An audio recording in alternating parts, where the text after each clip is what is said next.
I said it, baby. Happy day after Thanksgiving, November 26th, episode 283. Thank you, Jesus. Oh, my Lord. I hope you had a wonderful Thanksgiving.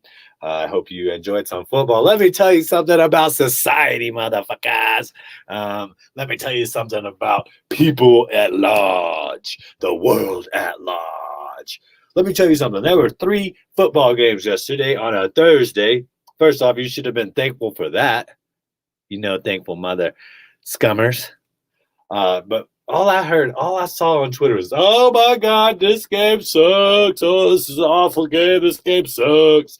This game, why are we even watching this game? Why did they even give Thanksgiving to this game? Let me tell you something. There was a game that went to the final play of the game with the field goal. There was a game that went to overtime, and there was a blowout. That's about as different of a 3-game setup as you can have. And people out here are still bitching. People are complaining. What is wrong with the world? What is wrong with social media? Where that all people do is complain, troll people, bring other people down. Like, that's the Matrix, man. That is the Matrix, dude. As somebody that just watched the Matrix for the first time ever this year or this last year, it was like so like a vivid. Like if I'd have watched that movie in 1999 when I was like, a teenager, I would have just been like, that's pretty cool. That's slow action, pretty cool graphics, pretty cool effects. Back then they didn't have all that stuff. But dude, now that I've watched it now in this age, and I realize that the social media, the internet complex, it really is just the Matrix. And people that aren't on social media at all, they are already like in Zion. They already are. They're left out of a lot of cultural memes, a lot of cultural not cultural meaning and implications that they don't understand. So they're already kind of out in Zion, right? But I think Zion's a lot better than the Matrix, dude. For real. 3 games. One went to the last second. A field goal. Either won or lost. It wasn't even tied. The game was decided on that play. That is exciting football. I don't care what you think. There was great defensive play. There were some big plays on that game. I thought Chicago-Detroit was a pretty interesting game. From a football perspective. Like Detroit has a chance to win this game. I saw Josh Reynolds become into relevance. I had him in my lineups. Swift went out. That's another thing I need to tell you guys. This is the betting reaper right here. Guess who placed their first ever bet on DeAndre Swift? Because I always thought he was kind of chumpish. You know what I'm saying? I didn't think he's very reliable. If you go look at his fantasy points, he has 5, 8. Don't get me wrong. He has like 26, 27, 18, 22. Then he got another 6. But I never thought DeAndre Swift would make it through the season, but I am the betting reaper. I took down Aaron Jones.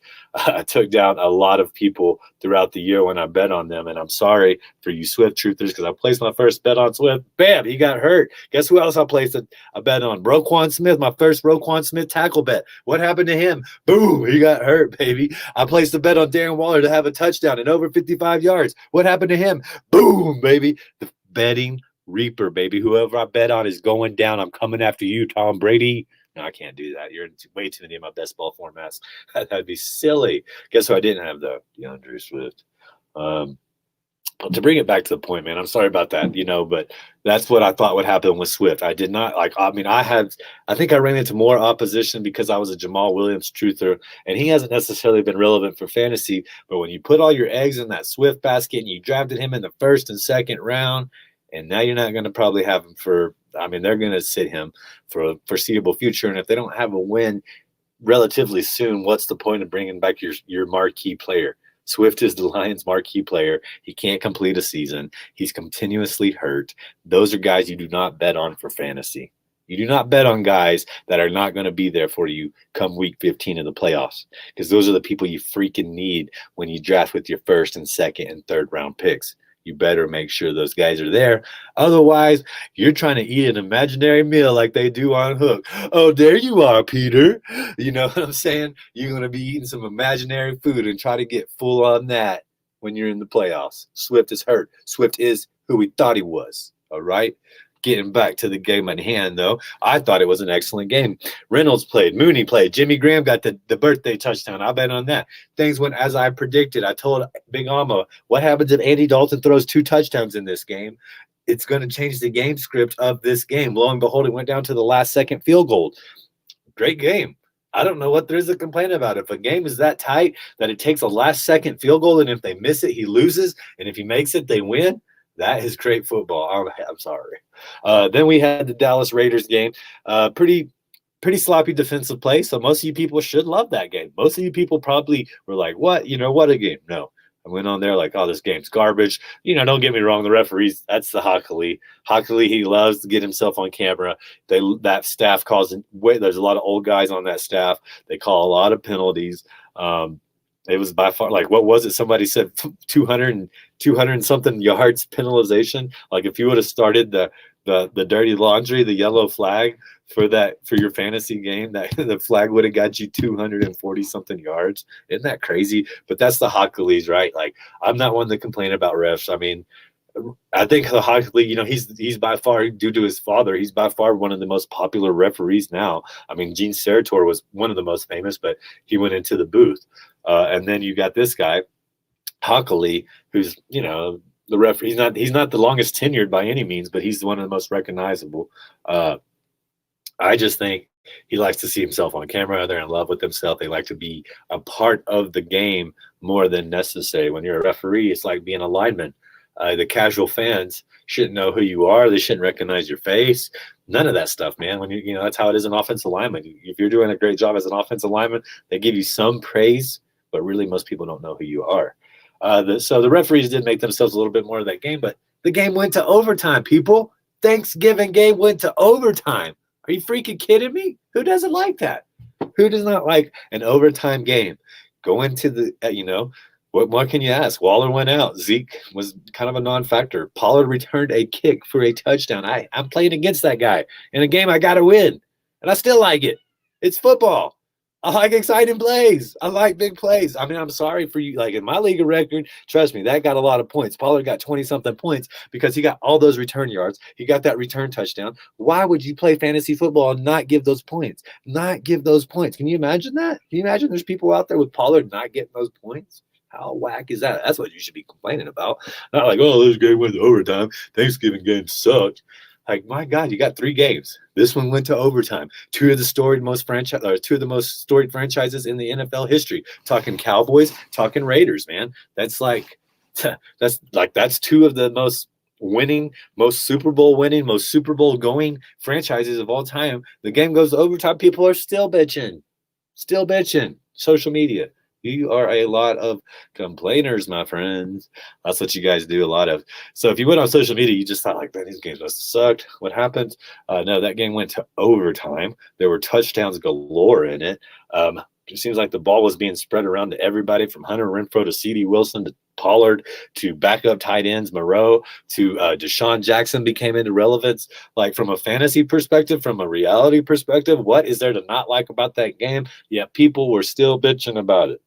So we've covered a game that went to the last second field goal. We've covered a game that went to overtime. Now let's get to the blowout. Like, you really can't have that much more variation from a football perspective than those 3 games.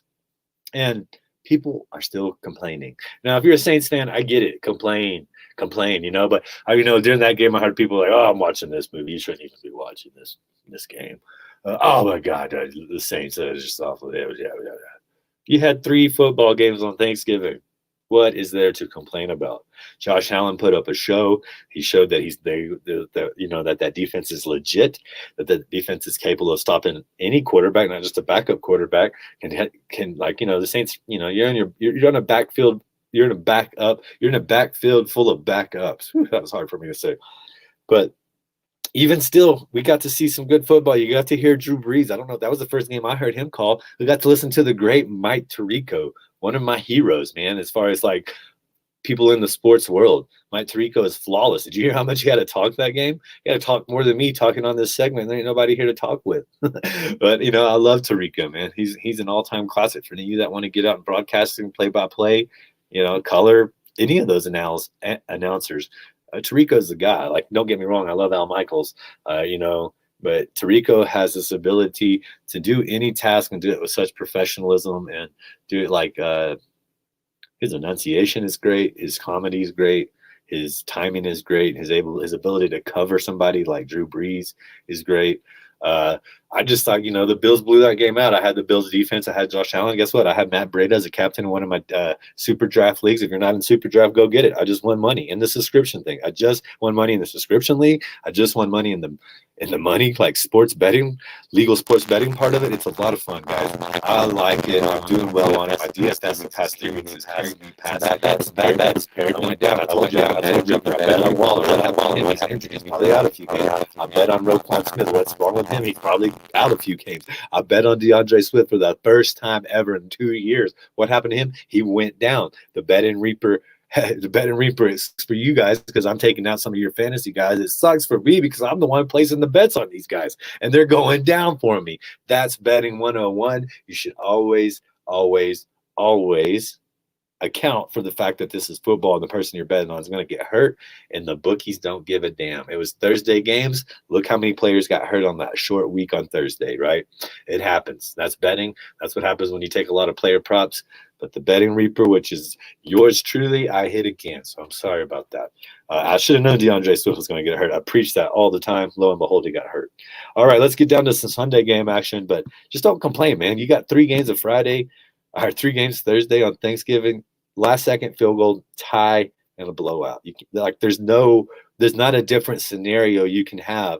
Double overtime. Well, that's still overtime. Last second touchdown. That's still a last second play to decide the game. A blowout is a blowout is a blowout. You had all 3 variations, and some of y'all out there are literally still bitching and complaining about having football. Get off of it. Enjoy it. All right, let's get to Sunday, where we got an amazing slate of games. First off, all these games are pretty dadgum close, man. When I go look at the spread, the largest spread is the Patriots against the Titans. Titans are 8-3, and they have they have the highest handicap. That's how topsy-turvy of a freaking year it's freaking been, man. That the highest spread is against the team with the best record in the freaking NFL. The Titans have the best record, and they have the largest handicap. Oh, my God, what an awesome game of Sundays. Week 12, man. We got some games coming at you. We got Tampa Bay. Let's run through it. Let's just get through these games, and I put together a mega parlay. Every one of these games I picked a winner on. Let's go see what it is at the end of the game. We'll get lucky. Talk to you about it. Let's roll through these games. No water, so I'm going to get very dehydrated, cottonmouthish. Here we go.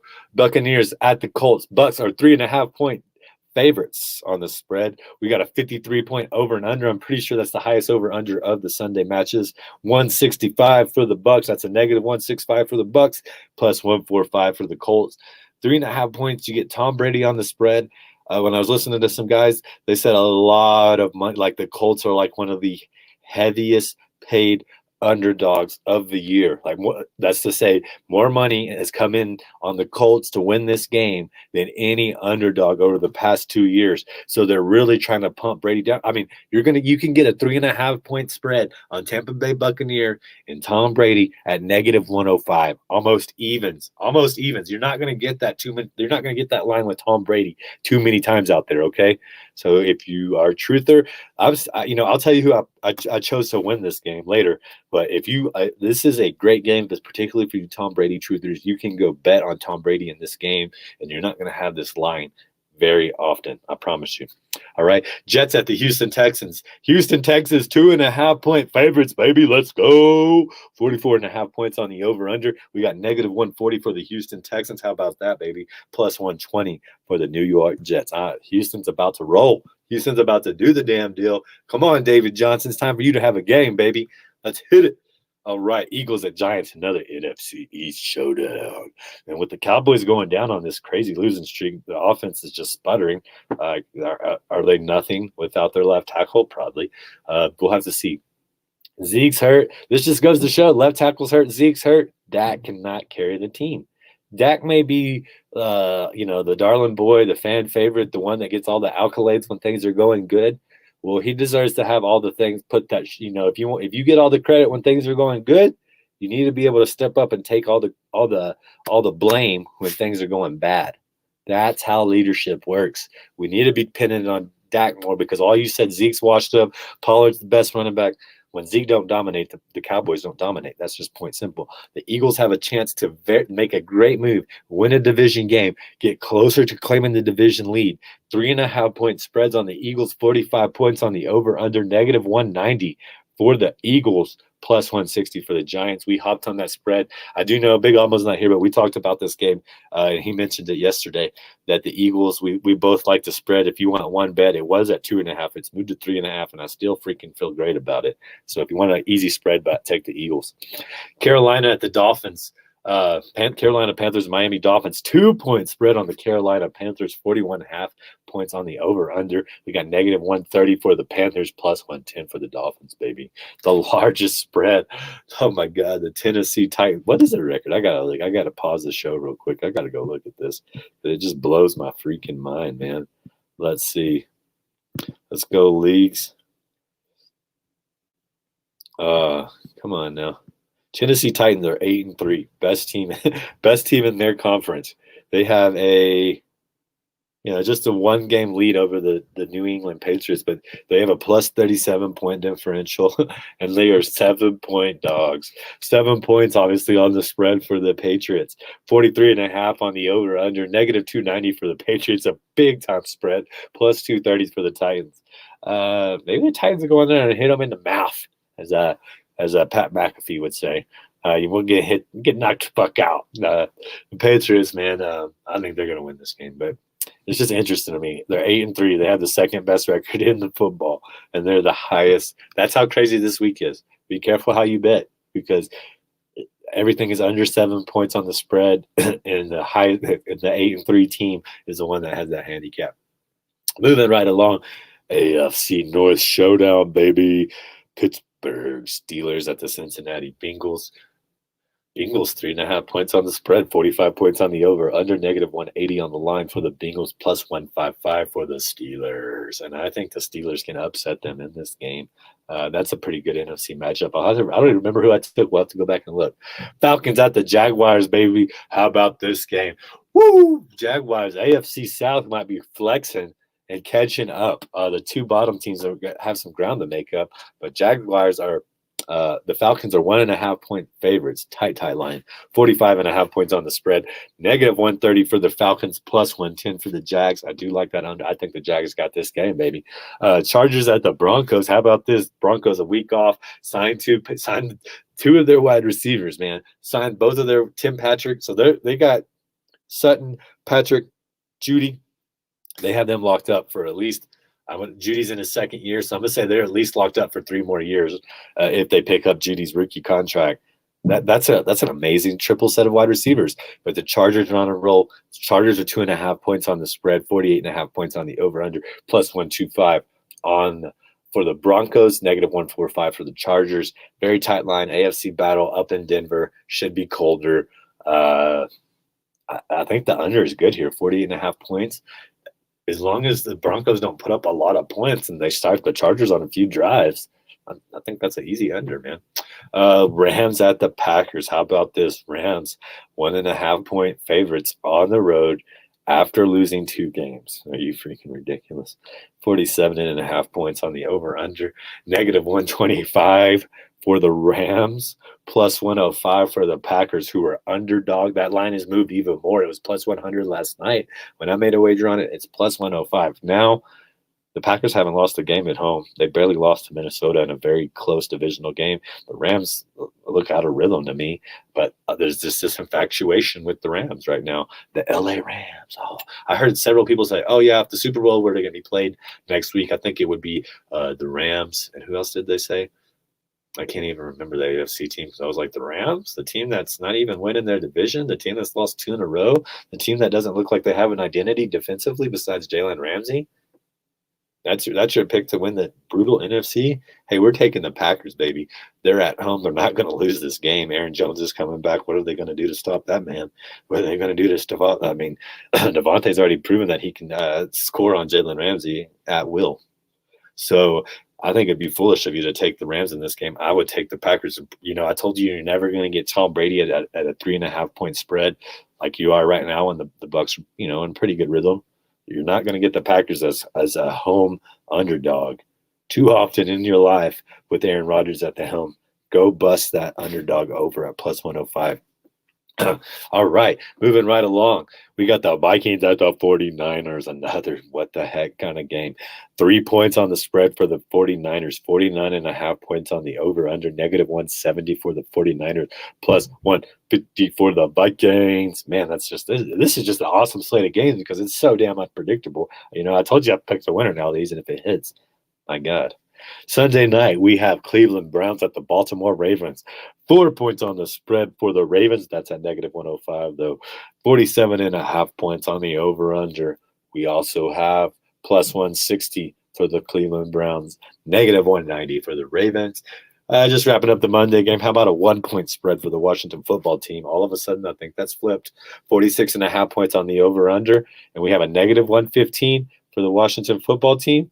And we have a negative 105 for the Seahawks. So with a 1-point spread, it's basically you pick the money line. I like Washington in that game. I think they're playing well. All right, before we get to player props, before we get to breaking down the mega parlay, I want to break down the mouse because we do have one this week. I got to bust out my phone. It's weird because my hotspot thinks that I'm in Los Angeles. So I can't bet on the computer, which is where I like looking at bets. And I'm so old school. I like to see everything at once instead of like seeing like 3 or 4. Would you like to see more? View more. Scroll down. No, give me all of it so I can soak it all in one kind of swoop, if you will. But I want to talk about the mouse. We Dallas blew out our mouse on Thanksgiving. Everything else was well. Dallas blew out our another parlay for us, but that's okay. But we do have something. I've kind of hinted at it on a few of these. So with the mouse of week 12 Sunday, baby, we got our mouse right here. We're going to take the money line on. How about this? The Houston Texans. Taking the Houston Texans on the money line. We're going to take the under. We teased it up to 52.5. The line is 41.5 for this game. We teased up Carolina at Miami to under. That's what makes it the mouse. We made it under 52.5 points. I like it. That's a negative 400 line. And then on the spread, I already told you guys, bet of the week, Eagles, 3.5 points. Book them, Dano. Not talking about Danny Pastos either. We're talking about the Philadelphia Eagles, Jalen Hurts. We're talking about that Volta defense that's really underrated. So when you put that all together, once again, Houston on the money line, under 52.5 in the Carolina Dolphins game, and then a 3.5 point spread to be covered by the Philadelphia Eagles. That brings your odds up to plus 309. That's 4-1, or you put in $1, you get 4 back. So plus 309. I like those odds. I've used it as our mouse pick, and not only that, I've used it as the charity bet this week without Big Amo. I really like it. So we'll have that. Now let's run through all these games on a line, picking all of them. This comes out to odds of 111,588, meaning if you put $100 down, we would be winning 6 digits, baby. But we just went through, had fun. I placed a $2 wager on this, nothing crazy. Let's go through who I think is going to win all these games. These are all money line bets, no spreads. Who's going to win it, baby? Week 12 Sunday action. I got Green Bay. I got Baltimore. I got Philadelphia. I got Washington. San Francisco is going to crush the Vikings. I got the Denver Broncos upsetting the Los Angeles Chargers at home. That's 2 upsets if you consider Green Bay being an upset. I got the Houston Texans smashing the Jets at home. I got the Jaguars upsetting the Falcons at the big house in Jacksonville. Duval. I got Tampa Bay winning on the road. I got New England crushing the Titans. I got Carolina winning on the road against Miami. Come on, Cam, do it for us, baby. And then I've got the Pittsburgh Steelers upsetting the Bengals on the road in Cincinnati. Do not let me down, Big Ben. If any of that hits, if all of that hits, we're going to be winning a few $1,000s. How about that, huh? $2 to $2,233 just to pick a few games that we're going to think are going to be right on Sunday, baby. I left the Monday night game off. This is just a Sunday slate. Let's make it happen. I want to give us a journey bet too. It's just let's what are we going to cheer for? What are we going to cheer for? Let's go first half. I know Big Almo likes to do something like this. So this is what we're going to do. I'm going to fill his void. I am no Big Almo, guys. I promise you that. It's hard out there, it's not easy, and if you like the afternoon game slot, dig this. This is just the afternoon games. I like the Broncos, I like the 49ers, I like the Packers, and I like the Ravens. That odds comes in at plus 1,018 if you like the afternoon slate of games, that's just 4 games. $10 wins you $111. All right, let's just lock it in. Why not? Why not? It's fun, right? We just got our afternoon slot. How about that? 4 games straight parlay. Broncos, 49ers, Packers, Ravens. Get off the gas, baby. Let's go. Let's do halves. Big Almo likes halves. Who's the higher scoring team going to be in this? I do not know. The line is at 26.5 in the first half. Man, that's a big total, Almo. I'm not gonna lie. Let's go over 24. So we would need 3 touchdowns and a field goal and an extra point in there somehow. My God Almighty, that is tough. This is a tough one for me, Almo. But I do not like playing on 24s. So what we're going to do is we're just going to tease it down a little bit. My God, that's a lot of points. 26.5 in the first half. I don't like it, Big Almo. Let's go to quarters. First quarter, over under of 10. That's a lot of points too. Will there be 2 drives in the first half? Man, that is tough, man. That is, you know what? I'm gonna, we're thinking a Big Almo here. We're gonna be bold. We're gonna be bold. Let's go first half. Well, 10 in the first half and then 26 in the second half. Will there be two touchdowns? I wish I could take 9.5, but I can't. I can't take 9.5 points. Let's just take the over on 10. It's right at 10. So there's our journey, first leg of it. We're expecting points out of the Buccaneers and Colts game, right? That's what we're expecting. So this is the red zone journey, baby. And I'm just doing the first game slots. We've already got the Jets. We've already on the Texans. We're already on the Eagles, and in multiple ways. We're already on Carolina. So let's see. Let's tease the Steelers. Let's tease the Steelers to have a good first half. So let's do Steelers plus first half. You know what? We're just going to tease the game. We're going to tease the game with the Steelers. So they're 3.5-point dogs. Let's just move that to 10.5. There you go. That gives us something to root on for the first half. Right now, we got a 2-leg at plus 149. We got an answer with that first half. Let's go back. Let's take a look at this. This is fun building a live bet with you guys. I like it. I really do. I really, really do. Who do we want? Jacksonville, Atlanta? Where are we going to take our other angle? I'm Pittsburgh. We could do New England. Man. Let's look at the under. Let's look at the under in this Titans-Patriots game. Even though the Titans don't have a great defense, right? And we're going to do another thing. We're going to do halves. We're going to stick. So we have a quarter, a total game spread, and we're looking at halves. 22 points. I'm going to tease it. I'm going to tease it a little bit. Under 24.5. It's the max I can do. 3 touchdowns and a field goal. I think that these teams maybe can control the clock, particularly the Patriots. So we did it as well. Boom, 277, baby. I like it. I love it. I want some more of it. So we have this right here, little 3-leg journey. It's Big Almo filling in some big shoes here. We have Pittsburgh Steelers to cover a 10.5-point spread against the Bengals. I already told you I think they're going to win. I think they're going to crush the Bengals. I think they're going to sack Joe Burrow so much his ass is going to be out of the game. That's what I really think. That's when you're going to see the ugly truth of having no offensive line against your own division's pass rush, my friend.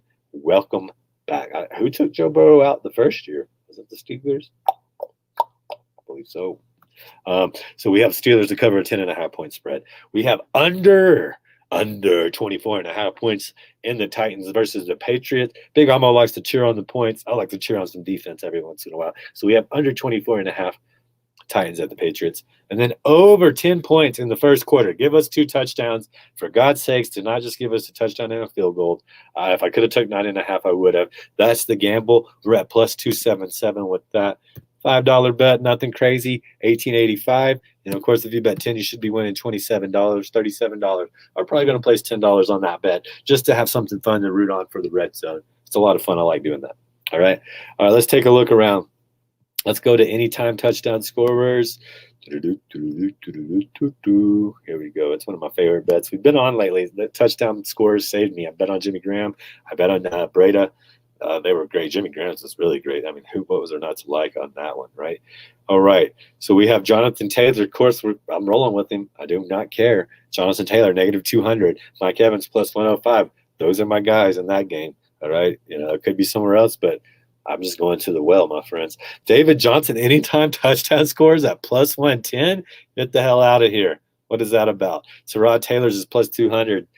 Jamison Crowder's is +190. Elijah Moore +190. Corey Davis +190. All three wide receivers there.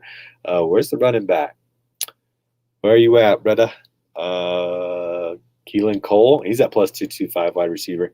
Tevin Coleman, Brandon Cooks +175, +140. That's a hard one to nail, man. But David Johnson, he's due a touchdown. Let's just add him on there, baby. Panthers at Dolphins. C-Mac, Cam Newton, 130. C-Mac, -110. Gesicki, +225. I'm not going with the Dolphins. That's a good defense out of that. I just don't know where it's going to happen. Damian Harris, +105, baby. Let's get it. That's an anytime touchdown as far as I'm concerned. They're going to do well. Jacoby Myers, +160. A.J. Brown, +160. Hunter Henry, +190. He loves to get some passes down there. I do like Hunter Henry as well. Steelers at the Bengals. Joe Mixon, -165. What's there not to like? -165. Najee Harris for -110. That's where I'm going. That's where I'm going in this game. That's where I see the touchdowns. Cordell Pimpin Patterson, baby, -110. James Robinson, -105. We know where the touchdowns are coming from these days. That's those two guys. That's where you want. All right, that's the answer. That's all they got for us right now. Let's go look at some. You guys know what I like. I like the rushing plus receiving prop. Let's go take a look at that one. It's one of my favorite. DraftKings tries to screw us out of some good ones. Let's see what they're giving us. Jonathan Taylor, 107. Lenny Fournette, 86. His line has moved down. Joe Mixon, 90.5. I kind of like it. Najee Harris, 97.5.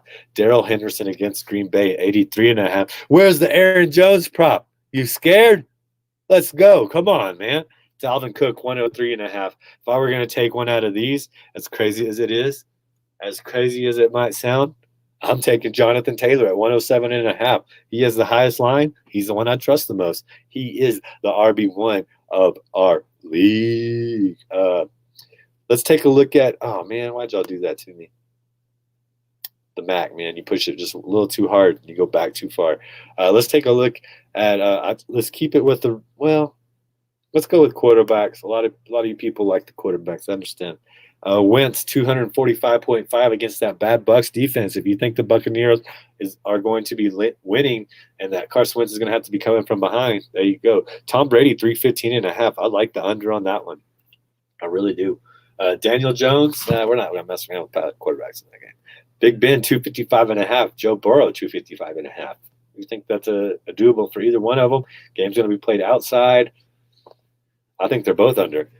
Stafford, 273.5. Where is Aaron Rodgers, the stat? Why are you guys doing this to Green Bay? It's pissing me off. You got them as dogs, and you don't have any player props up yet. Ridiculous. Matthew Stafford, 273.5. Jimmy Garoppolo, 250.5. Kirk Cousins, 270.5. I bet they don't have too many. They probably don't have too many defensive props. Let's look at weekly specials real quick. Tom Brady over 299.5 passing and Jonathan Taylor over 79.5 rushing. I'm not sure Tom Brady's going to have another 300-yard passing game. I would hold on that. Jalen Hurts plus Saquon Barkley over 1.5 rushing touchdowns. Jalen Hurts could definitely do that by himself. Hunter Henry and A.J. Brown combined for over 2.5 TDs. That's a lot. Do not fall for that one.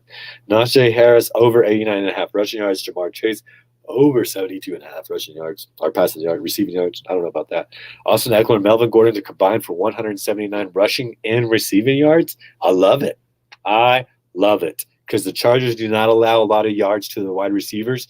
Melvin Gordon can come in with the 2-minute drill, get a bunch of dumps off, and we already know what Austin Eckler is capable of. That one's at plus 110, best special I've seen. Devontae Adams plus Cooper Kupp over 17.5 receptions. I'm staying away from it. Deebo Samuel plus Justin Jefferson over 149 combined receiving yards, over 1.5 touchdowns. I would stay away from it. Nick Chubb and Lamar Jackson over 154 combined rushing yards, negative 110. I would stay away from it. Terry McLaurin, DK Metcalf over 139 combined receiving yards. I'm staying away from it. The only one I really, really like on here is Austin Eckler and Melvin Gordon at plus 110. Let's go to defensive Tackling props, they usually screw us. We don't even have any. Not yet. That's ridiculous, guys. Come on. What the hell? I do not like that whatsoever. Let's see here. Let's go to odds boost real quick. There might be something on there for you guys. And then we'll just bounce it on out of here. Nothing on the odds boost front for the NFL. So they're still waiting. Looks like some people took some vacation. No days off over here, baby. DraftKings might be having their bookies and odds makers and bet posters taking days off, but we don't have that over here, man. Go check out Iggy's Fantasy and Betting for all your fantasy and betting needs. I got the articles there. We got the podcast for you every day streaming in there. While there, sign up for Super Draft, man. You sign up, you get in. You're competing against people that are only in your subscription levels, all right? If you're like me, you live in Colorado, you live in a state with legal sports betting, guess what? The pools are so much smaller. I'm finishing constantly in the top 200, and it's nice. It's nice getting the returns on all my DFS lineups, all right? Not to say I didn't win on DraftKings. I won this past Thanksgiving Day on DraftKings as well. But I do like Super Draft. It's fun. Click the link. Go sign up. This is free. You don't even have to pay any money. You can be in the free subscription. Compete against people only playing free. And there's 20, 50, 100. You get daily contests every day. Football, basketball, college football. Set a lineup, you DFS junkies. Go check it out. Also, please subscribe to the YouTube right there. We're trying to get our count up. If you have questions, hit me up. I got a few questions yesterday. I was pumped. I love answering, who's going to play. Do I play this person? Do I start this person? I'm always there for you guys if you need something like that, all right? You can find me on Facebook, Twitter, Instagram, TikTok. Hit me up with any questions, man. I love to help out. All right, you guys have a great weekend. Be safe. If you're traveling, be smart. Be safe. Don't get sick. Don't get your family sick. Don't do anything stupid on the road. And enjoy this great weekend, man. We got some excellent football coming up. Whatever you do, don't be bitching about the games. We had 3 great games in Thanksgiving, and I was so disappointed to see how much people were complaining. I mean, you had a last-second field goal, an overtime game, and a blowout. Like, if you can't be happy with one of those 3, you're probably not going to be happy watching football. You might as well quit, all right? You guys take care, and I'll talk to you later. Peace.